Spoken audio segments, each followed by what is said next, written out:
So what's up there, bitches? This is Ben, your commissioner, and I'm here with my quarter poll report. 4 weeks down, quarter way through the season, and we got some interesting results. After 4 weeks, we got a couple 0-4 teams left. We got the Puff and Pass having a tough time. Also, the Oregonators having a tough time with it. The only 4-0 team left, you're looking at them.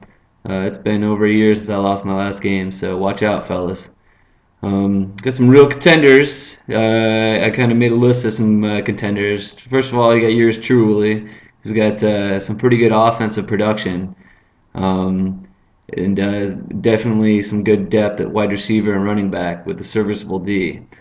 Forbin Fighters is a tough team. Eric's got a pretty well-rounded team, but they have yet to start to produce like they should. You could really look out for this team if they start to live up to their rankings. Killer Dro, I ranked him number one in the preseason. He's doing pretty good. He's 3-1 right now. Any team with Tom Brady is going to be tough, and Steve Smith's been an excellent pickup as a six-rounder. He's also got excellent linebackers to go with that. The Pretenders, I mentioned it before, the Puff and Pass is at a horrible start, and he's lacking production, but the return of Arian Foster is going to help a lot. Oregonator is a decent team. Bad luck. Bad lineup decisions. Clayton's his own worst enemy here. So, King of the Jungle, 2-2 right now, but I'm not looking like this team's going to be that great. Missing, two of its top guys already to injury, and Peyton Manning and that fella from Casey with what the fuck's his name? Anyway, Jamal Charles. So. Trading. It's always a topic I address about this point in the season. Don't be afraid to deal. I have decreased my prerequisites for trading, or my specification levels, if you will. I'm going to accept anything short of collusion. So if you can rip off your next door owner, go ahead. The thing is, we've all been playing together for a few years now, and nobody's stupid in this league, so I don't think anybody's really going to be getting ripped off. So see what you guys can do. Make a trade. I've seen some interesting deals coming across. But made a list of some teams that are looking to deal. I put some stuff on the trade block there. I got plenty of running back and wide receiver depth, and also a number 2 quarterback for somebody that's hurting. I'm just looking for improvement somewhere across the board. I'm not really hungry for anything. The Oregonators, he should be looking to deal since he's 0-4, and he's absolutely stacked at wide receiver. He's got way more wide receiver than anybody should know what to do with. So, Killer Dro needs a quarter. No, he's looking at. Sorry, Killer Dro has a quarterback. He's looking to deal. Trey Tebow is a quarterback he could deal. But I think Paco has definitely got a quarterbacking deal. Paco started out with Cam Newton as like a 21st round pick, and he's been playing like a 3rd round pick, and it's kind of made Phillip Rivers obsolete on his team. So I think somebody could have Phillip Rivers if they wanted to trade half their squad to Paco. Forbin Fighters also got a couple good quarterbacks right now, and if I were looking for a quarterback, I might be targeting Matt Ryan, because I think he could be had for a decent price. Teams with needs, see Tim Tebow, lover, Ben Bush over there. He needs some wide receiver help. The 400-pound Gorillas need some running back help. King of the Jungle and Kingston both are kind of hurting for quarterback. KOJ we talked about before, lost Peyton Manning early in the season, and Kingston, I just don't think that fella from St. Louis, Sam, whatever his name is going to do it for you all season long. So Puff and Pass, he needs some wide receivers as well.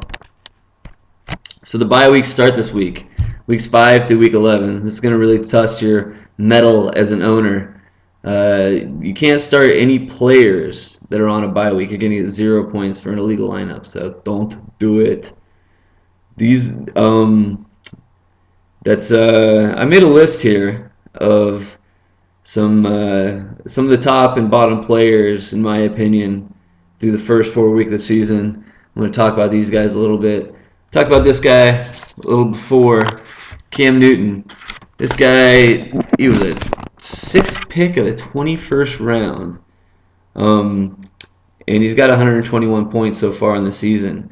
He's thrown a lot of interceptions. He's got 5 touchdowns and 5 interceptions, but he's also the team's goal line back, and he's got 133 rush yards with 4 rushing touchdowns. So the amount of rushing touchdowns this guy gets will outweigh the amount of picks he throws because he's about even passing touchdowns for picks.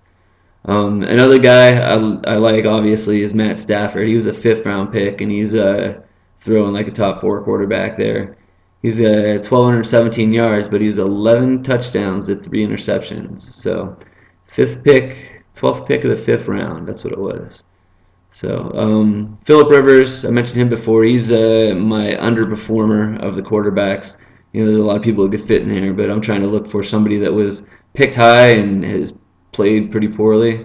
He's got 1,286 yards, which is pretty good, but the guy's got 6 interceptions, and he was a 2nd-round pick. So um, I think a great buy low candidate at this point.